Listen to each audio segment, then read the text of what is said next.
નમસ્કાર, આપ જોઈ રહ્યા છો નેશન પ્લસ ન્યૂઝ. હું છું આપની સાથે હિતલ ભગત.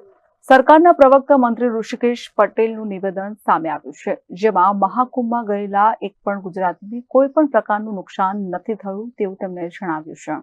સરકારના પ્રવક્તા મંત્રી ઋષિકેશ પટેલનું મહાકુંભને લઈને નિવેદન સામે આવ્યું છે. મહાકુંભમાં ગયેલા એક પણ ગુજરાતીને કોઈ પણ પ્રકારનું નુકસાન નથી થયું. ઉત્તર પ્રદેશ સરકાર સાથે સવારથી જ ગુજરાત સરકાર સંકલનમાં છે. જે દુર્ઘટના બની છે તે ઘણી દુઃખદ છે. આગળનો મહાકુંભ શાંતિથી પૂર્ણ થાય તેવી ભગવાનને પ્રાર્થના કરવામાં આવી છે.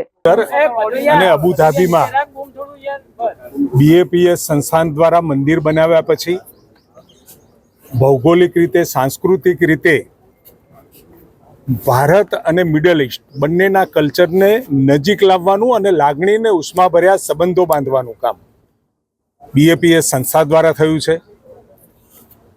ત્યાં રહ્યા પછી અબુધાબીમાં સુંદર મંદિરના નિર્માણ પછી જે રીતના સંબંધો ત્યાં ડેવલપ થયા અને એના કારણે એસ્ટર ગ્રુપ ઓફ કંપનીઝ છે કે જ્યાં મેડિકલનું કામ કરે છે, આરોગ્ય ક્ષેત્રે કામ કરી રહ્યા છે, એમને આ સંસ્થાનના કામોથી પ્રભાવિત થઈ એમને ગુજરાત માટે 2 સરસ મજાની એમ્બ્યુલન્સ આપી છે.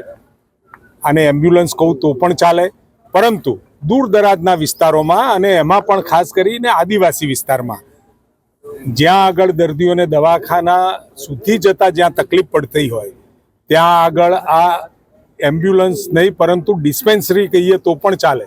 સુંદર મજાની વ્યવસ્થાઓ, સગવડો સાથે ત્યાં જાય, દર્દીની ડાયગ્નોસ્ટિક થાય, ત્યાં નાની મોટી સારવાર ત્યાં જ અપાય અને ક્યાંક જો જરૂર પડે તો સ્પેશિયાલિસ્ટ ડૉક્ટરને પણ ટેકનોલોજીના માધ્યમથી એની સાથે જોડાઈ સલાહ સૂચન અપાય.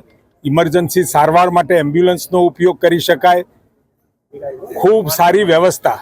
આના પહેલાં પણ બીએપીએસ દ્વારા 12 જેટલી એમ્બ્યુલન્સ ચાલી રહી છે, જેમાં આ 2નો વધારો થઈ રહ્યો છે.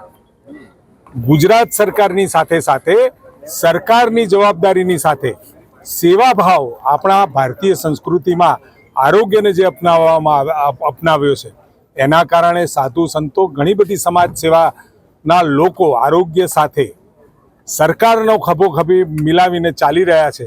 ત્યારે ખૂબ આરોગ્ય ક્ષેત્રે ખાલી આ 2 એમ્બ્યુલન્સ જ નહીં, 2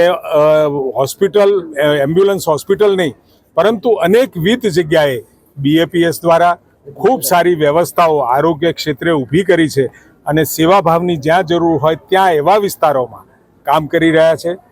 સરકાર વતી અને ખાસ કરી બીએપીએસ સંસ્થાનનો હું આભાર પણ એટલા માટે માનું છું કે આરોગ્યની વ્યવસ્થામાં એક આપણે ઉમેરો કરી રહ્યા છીએ. મુખ્યમંત્રી ભૂપેન્દ્રભાઈ પટેલ સાહેબે સવારે જ આનું કોગ્નિઝન્સ લીધું અને તાત્કાલિક ઉત્તર પ્રદેશ પ્રશાસનના સંપર્કમાં સરકાર આવી અને ત્યાં આગળ આપણી જે સેટઅપને આપણી વ્યવસ્થા છે વ્યવસ્થાઓ દ્વારા તપાસ કરાવી છે. ગુજરાતમાંથી ગયેલી હર્ષભાઈએ મોકલેલી વોલ્વો બસ અને એના જે યાત્રાળુઓ હતા તેમજ જે બીજા લોકો ત્યાં ગયા હતા, કોઈ ગુજરાતીને કોઈ નુકસાન પહોંચ્યું નથી. અને આ માધ્યમથી કુંભમાં જે બનાવ બન્યો એ બનાવ માટે હું એવું કહીશ કે ભગવાન જે પણ કંઈ હતાહત થઈ છે, ભાગદોડ થઈ છે, પરંતુ હવે આગામી સમયમાં ખૂબ સારી રીતે આ કુંભની પૂર્ણાહુતિ થાય. Janak Patel, nation plus news, Gandhinagar. સમાચારોના સતત અપડેટ મેળવવા માટે અમારી નેશન પ્લસ ન્યૂઝની યુટ્યુબ ચેનલને સબસ્ક્રાઇબ કરો, બેલ આઇકન દબાવો અને જોડાયેલા રહો ફેસબુક, ઇન્સ્ટાગ્રામ અને ટ્વિટર પર.